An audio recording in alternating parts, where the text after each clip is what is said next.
Good morning, everyone. The Chief Executive will first speak before answering questions. Chief Executive, please. Good morning, everyone. I announce that the public consultation for Policy Address 2024 starts today. I'll listen to your views for preparation of the delivery of the Policy Address 2024. We have completed legislation for Article 23. This is our constitutional duty. We have also improved district governance. We have put in place patriots administering Hong Kong. For national security, we have built a sound safeguard. We have paved the foundation for long-term prosperity and stability. This is the best time to work on people's livelihood.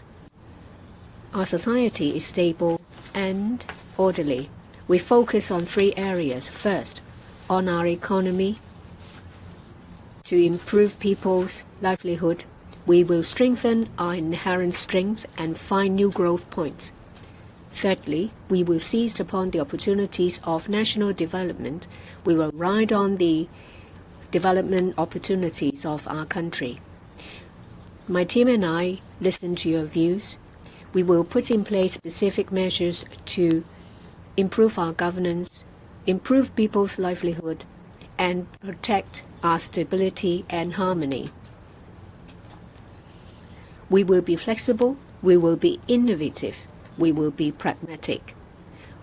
We have put in place our philosophy of result-focused approach. We always work to do better for the improvement of people's lives. My team and I will attend over 40 consultation sessions on and offline and 2 district consultation sessions. We will reach out to professionals, political groups, district organizations. We'll also reach out into the community to have face-to-face exchange with members of the public. The experience of the past 2 years told me that whether it is face-to-face interaction or written submission, I feel that everyone loves Hong Kong. They want to make contributions to Hong Kong's development. I hope that through various measures, we will be able to answer to people's needs, big or small. This is a point of transformation of Hong Kong's economy. We need to be flexible. We need to be innovative. We need to be adaptable. I look forward to your views so that we can work together to build a better Hong Kong. In the latter part of this month, I will lead a delegation to visit 3 countries of ASEAN, Laos, Cambodia, and Vietnam, together with people from trade, commerce, logistics, financial services, innovative industries. Go to these places to sell Hong Kong and to find business opportunities as well as build networks. We want to find opportunities. We want to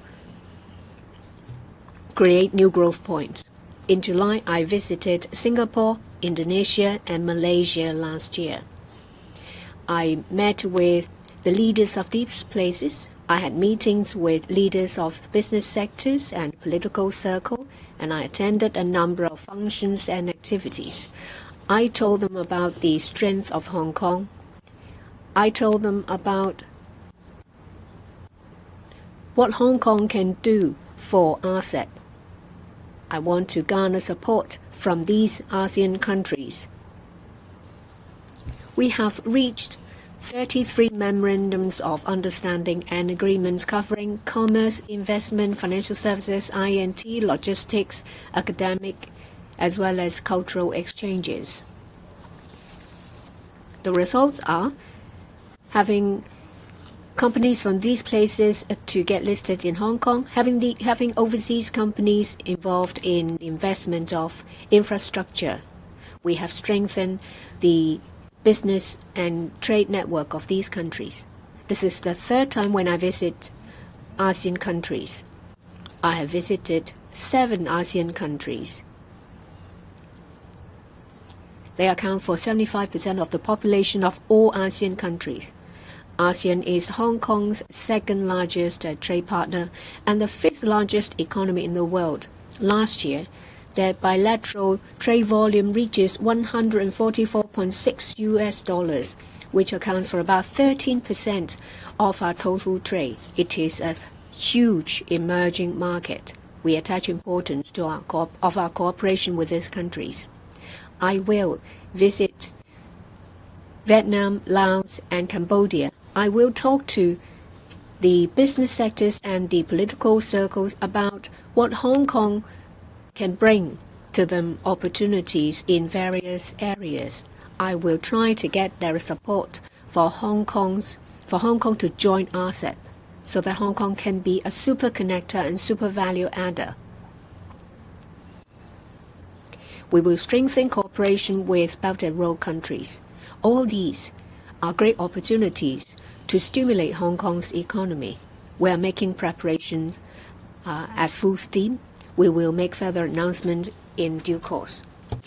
The floor is now open. If you want to ask questions, please raise your hand. When you're called, please introduce the media outlet you represent, and please ask only 2 questions. I'm from Commercial Radio. Good morning, Chief Executive. I have a question about these children from the swimming club taking part in the swimming race. And now the latest development is that the Hong Kong-China Swimming Association will consider letting this child take part in the race. Now, is it that if you don't speak out, you don't get any change to reform the 3-tier structure? And about Ronnie Wong as the member of the SFOC, is it also being a member of the SFOC is the case of the member regulating one of their own? And about issuing taxi fleet licenses. Now, what will be the factors considered by the government? Will the taxi license fees also be considered? And has the government been not proactive enough in this regard? Now, about the Hong Kong-China Swimming Association, we are very concerned about this incident. Every year, the government provides funding support to the NSAs for the promotion of sports as well as to train athletes. Each NSA carries the objective of promoting the sport and training athletes. On resource allocation and organization of competitions, each association is required to draw up their own rules. We also believe that this is the right approach. But if problems are identified, then a pragmatic approach should be taken in resolving these issues.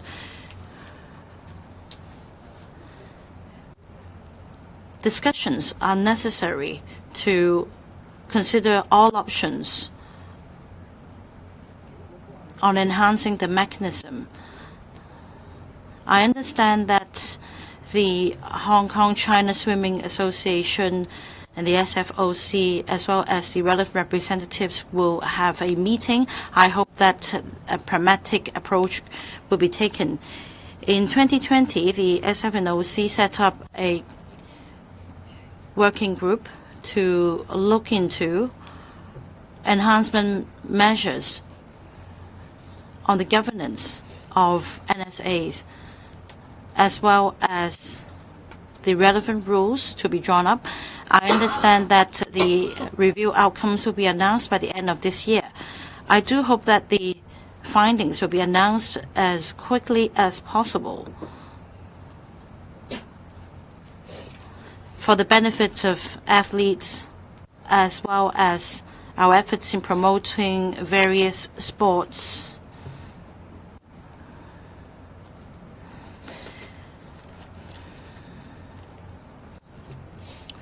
With better governance, the associations will be able to draw up rules to meet the 2 objectives, that is, to promote sports as well as to assist in the training of athletes. About online ride-hailing service, I think this involves two issues. One is taxi service. The other is point-to-point personalized service in relation to its demand and operation details.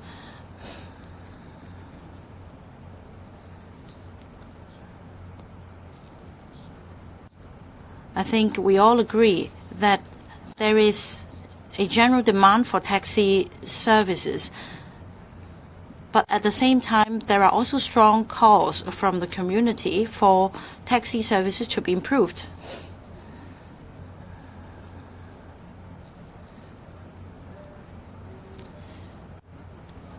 We should put in place better management and introduce competition as well as incentives to improve taxi services.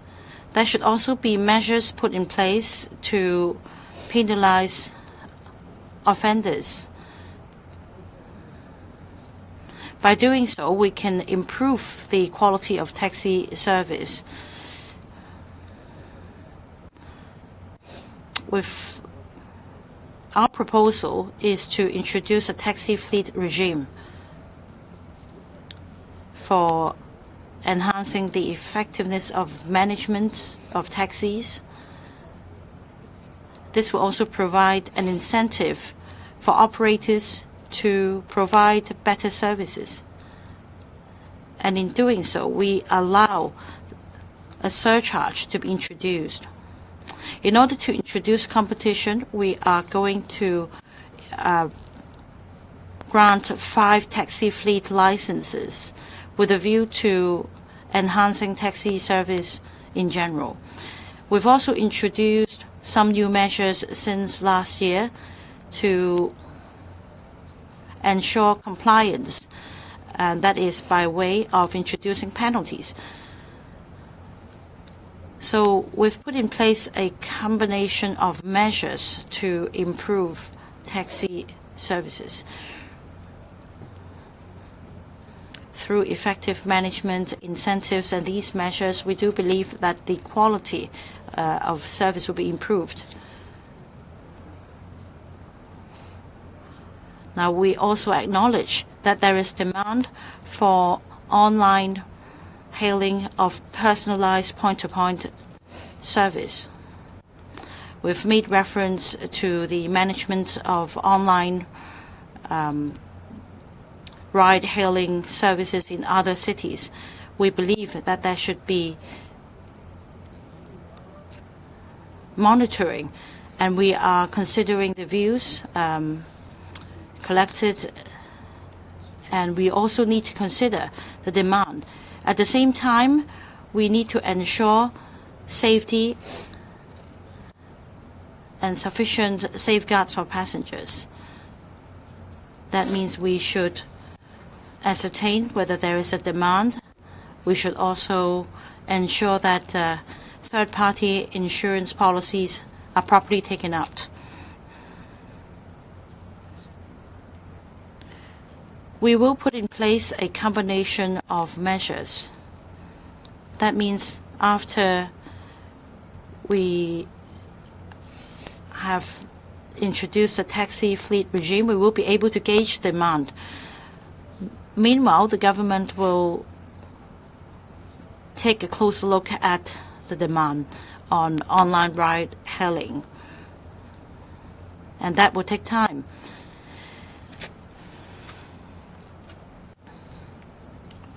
Once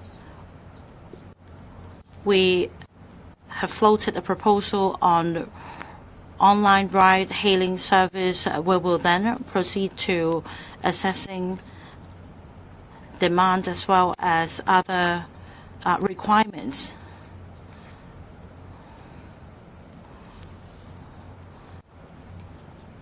The Transport and Logistics Bureau will take a pragmatic approach in conducting this study on the demand for online ride-hailing.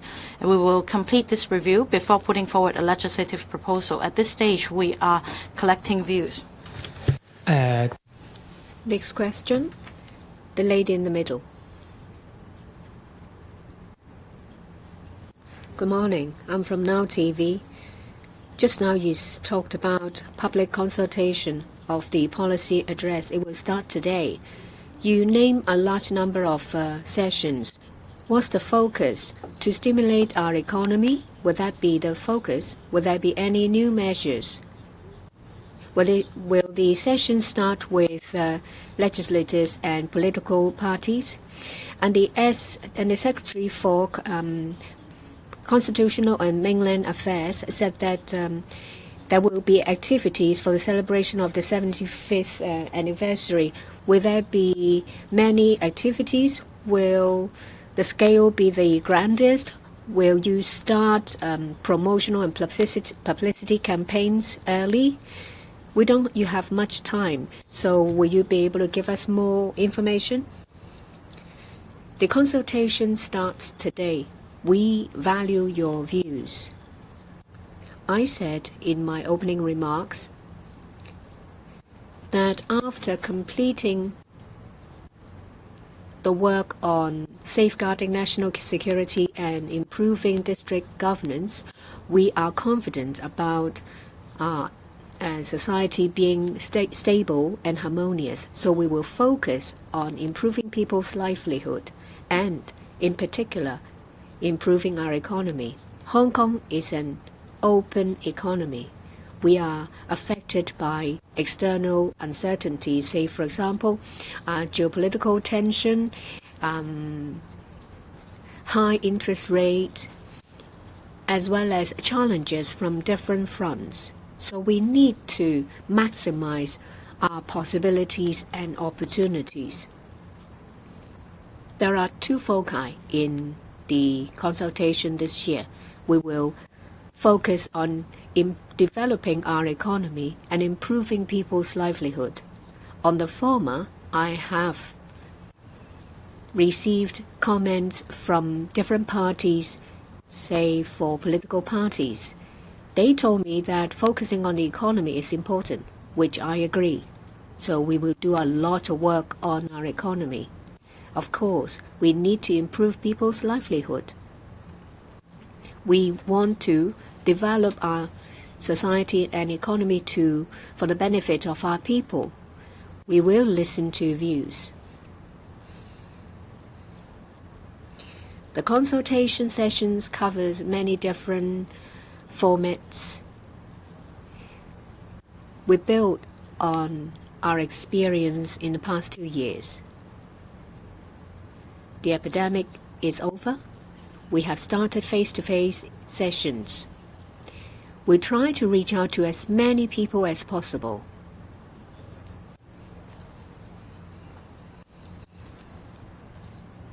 In relation to the 75th anniversary of the establishment of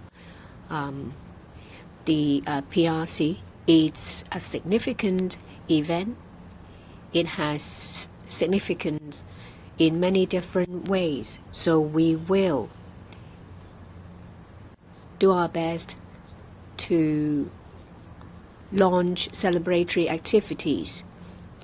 The focus is love our country, love Hong Kong, and love our community. So there will be different activities in different communities. We have improved district governance.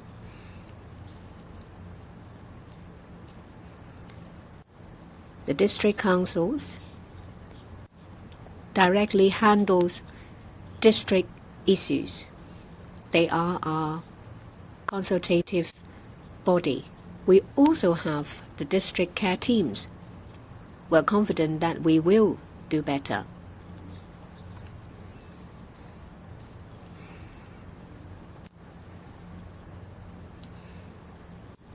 The celebration of the 75th anniversary is a topic of all the district councils. They will have discussions taking into account their own districts. Various bureaus in the government will launch activities within their purview. So all policy bureaus will be involved.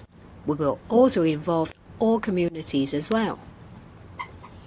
I believe that there will be more activities with a warmer atmosphere. We'll launch various offers as well. Say, for example, on the National Day,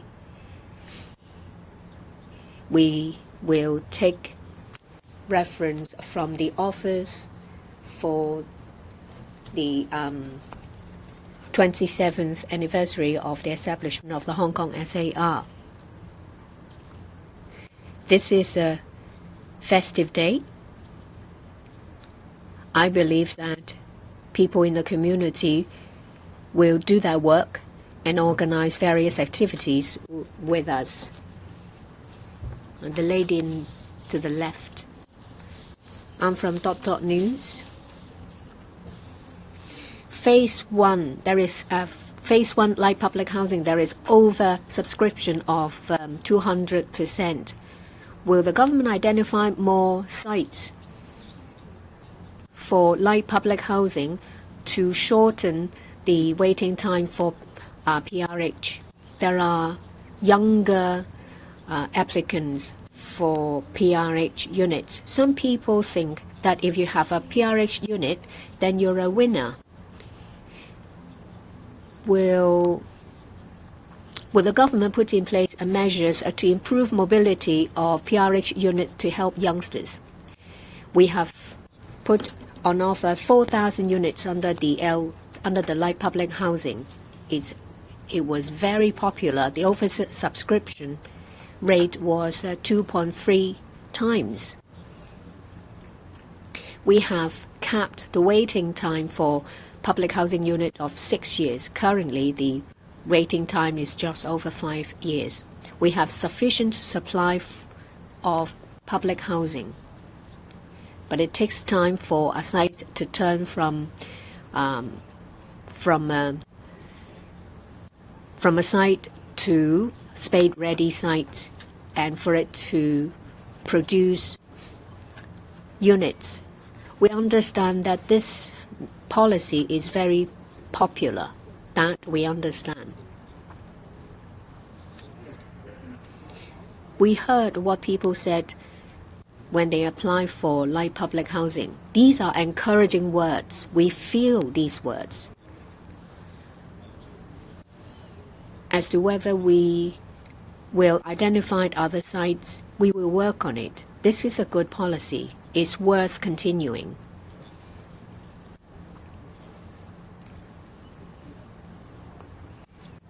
We have to take into account many different factors when it comes to planning. If we identify suitable sites for light public housing, we will do so.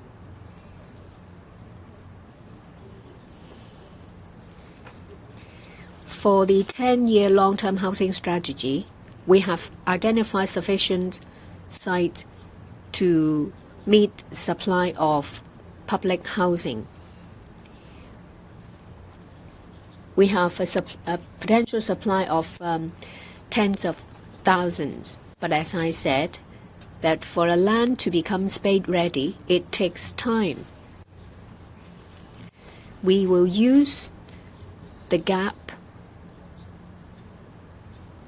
and use some sites for light public housing. But in the long run, we aim to meet supply using public housing units. We have sufficient supply, so we are very confident.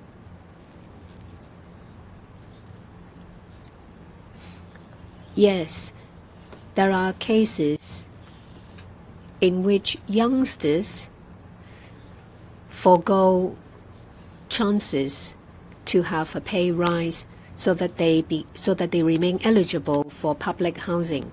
But that is not the way.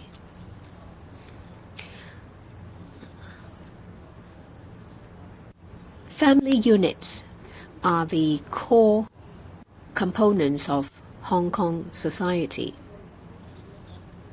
We all need a secured home, a home that provides support to us.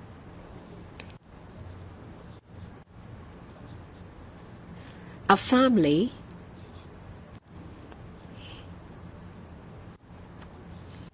provides us with comfort when we're down.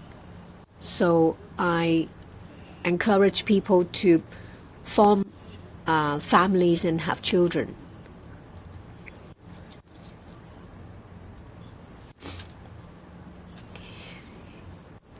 If you make it your dream to have a public housing unit, you will waste a lot of opportunities. In the end, you will regret it. Successful people build their career through hard work.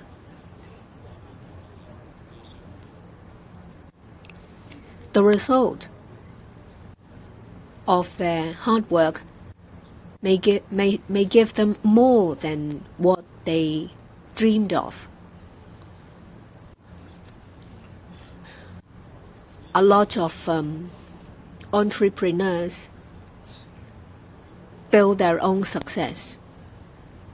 We have plans to help youngsters. We have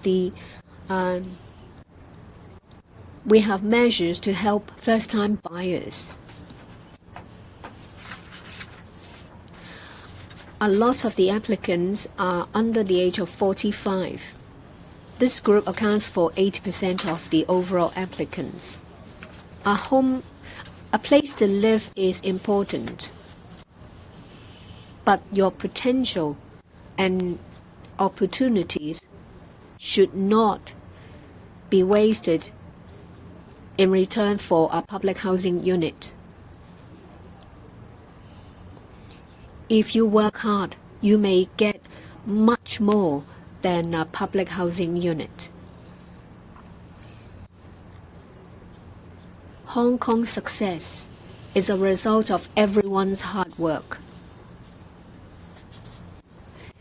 This is a place where you can fight for your dreams and realize your dreams. For aeronauts, there are Hong Kong people who have been shortlisted to become a potential aeronaut. If you only want a public housing unit, and if you are still young, my advice is think again. You need to work hard and find opportunities. Thank you. That's the end of the press conference. Thank you.